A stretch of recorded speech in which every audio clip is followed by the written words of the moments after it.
The Trash Talk Tailgate. Strong right slot, Z right. Spider 2 wide banana seal. You're going to call it like it's your favorite play you've ever gotten in your life. Way down there in Florida. It almost happened. That's right. The fluke Blue Devils almost did the improbable again. Don't do them like that, bro. Don't do them like that. You dirty bastard. I am Riley Puddin-Peters. With me, as always, I have the doctor, defensive backs quality control coach, Preston Rowe.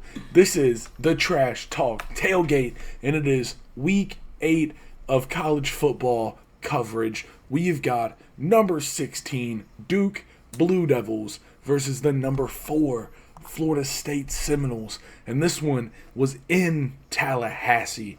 And man, oh man, the chops were war crying all night long. As Fucking Duke, hate that chant. Yeah, man. I mean, Hate Duke it. was hanging in there in the first half. Yeah. Whoa, whoa, whoa. I will say this though, Riley. Chief Osceola, fucking throwing the spear down is so much better than running down a hill and touching a rock. I will say that. I could never say that. Running down a hill and touching a rock is some of the oldest traditions man has. We've been doing it since ancient warrior times. Well, we'll get there. First, we got to talk about the fluke Blue Devils. Dude, stop. Don't do them like that. I'm not going to let you do Duke like that, bro. I'm gonna God damn it. I did want them to win this game so bad. Let me tell you how bad I wanted Duke to win this football game. It would have made our loss to them just feel like way better if they beat the Florida State Seminoles, man. This team, and it was looking like it was gonna happen there. Like halftime, up 2017, third quarter, nothing from either team. We're still 2017. I was sitting there like, okay, Fluke's gonna do it. Jaquez Moore, absolutely beautiful run. That's how you get to the end zone, dude. Like, nothing stops you. That's just when guys run like that as a big man, you want to block for them. And you just all the momentum was on their side, man.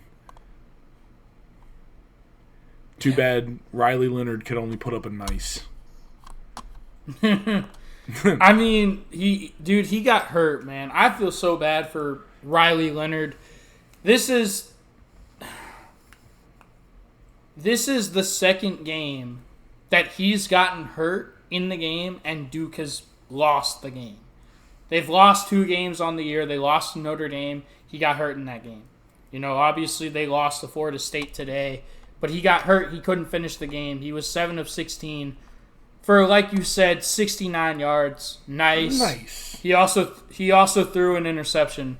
I feel bad. Yeah, man.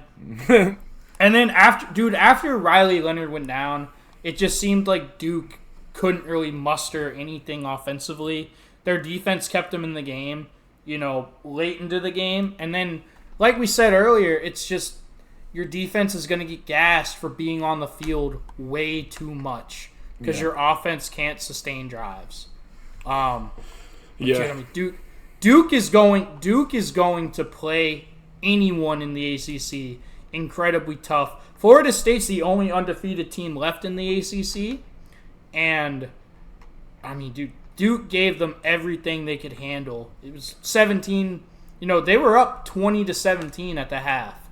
I mean, honestly, like if Duke would have won this, Duke put up a bub of the week worthy performance.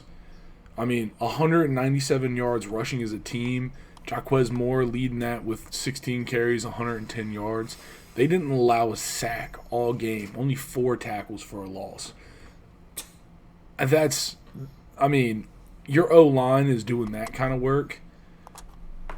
And your quarterback is still going. So, like you said, Riley Leonard went 7 for 16. The backup, Henry Bellin the fourth, HB4, who needs to sit on the BENCH.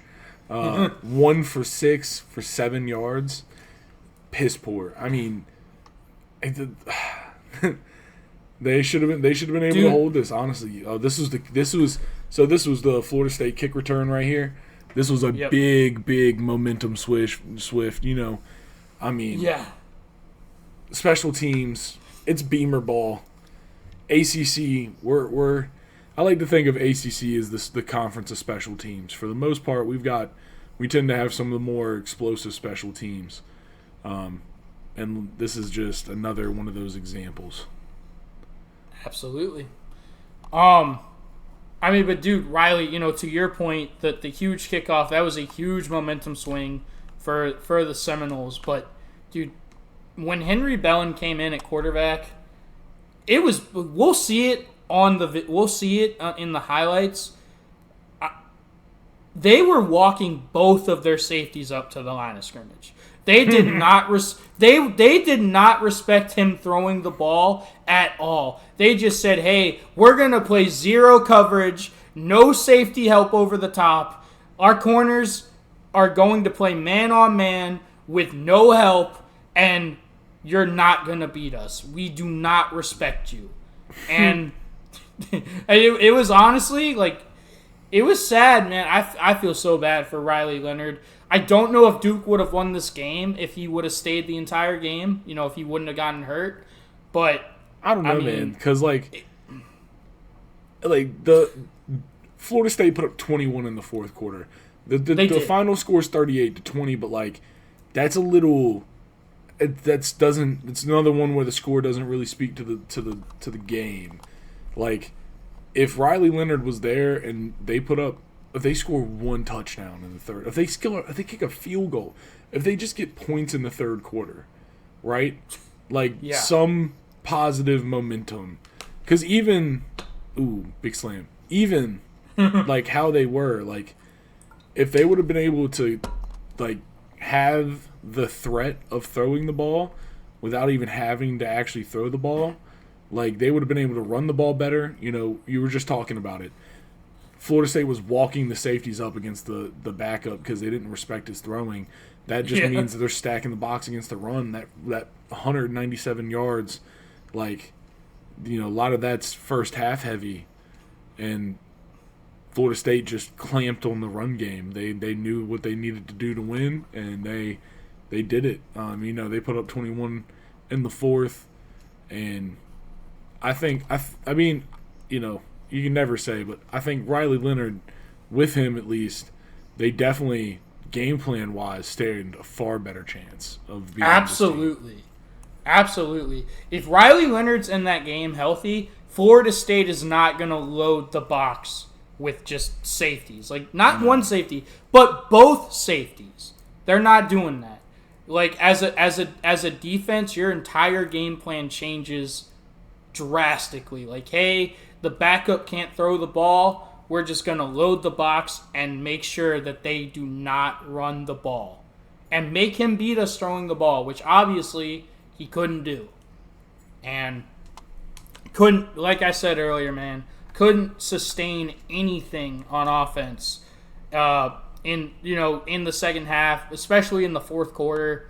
And Florida State, they just gassed the Duke defense, and they were able to really pull away at the end. But dude, I mean, pull away. But dude, you know, Jordan Travis, he looked good for the most part. Florida State's quarterback, 27 of 36, 268 yards, 7.4 average, you know, per completion, 2 touchdowns, 1 interception, had an 82 QBR. Don't forget the legs on him, man. 10 carries for 62 and another touchdown. Absolutely. You can't forget the legs on the man. He was their leading rusher. Yeah. You know. He did it all for him, man. He had a great game. He really started gashing them with the zone reads later in the game. I was able to watch the ending of this game. But yeah, man. I mean, look at that. Just, dude, Riley, you love this play, don't you? Because Clemson fucking perfected this with Deshaun Watson. Just a good old-fashioned quarterback power. Let him go, man. Let him do his thing. Dude, Find the edge. it and was win. Deshaun Watson perfected that at Clemson. I don't care what anyone says. They ran that so much. But, dude, quarterback power on the goal line, it's really tough to stop. You got anything else, Riley? Nah, man. I mean, this was a great game. And, in the end, Florida State really did just grind it out. They were definitely the better squad. Quarterback stayed healthy. And I think, if your quarterback stays healthy, that's definitely a good recipe for winning football games. Yeah, exactly, man. That's why. But Riley, I will say this: Florida State, they are still unbeaten. They're 7-0. They're 5-0 in the ACC, barring something huge like just a major upset. It looks like they are headed for college football playoff berth. Dude, do not sleep on Duke, though. Duke is incredibly tough. They're very well coached with Mike Elko. They are going to hang with everyone in the ACC. So do not count Duke out. Don't count them out, y'all. And don't count out the TTT. Please. Fuck no. Keep getting the count up. Like, comment, subscribe, share. All the beautiful, wonderful things. But most importantly, keep coming back. Keep watching and keep enjoying the content. But for now, we got to get this episode wrapped up and clean up and get out of here, y'all. Peace.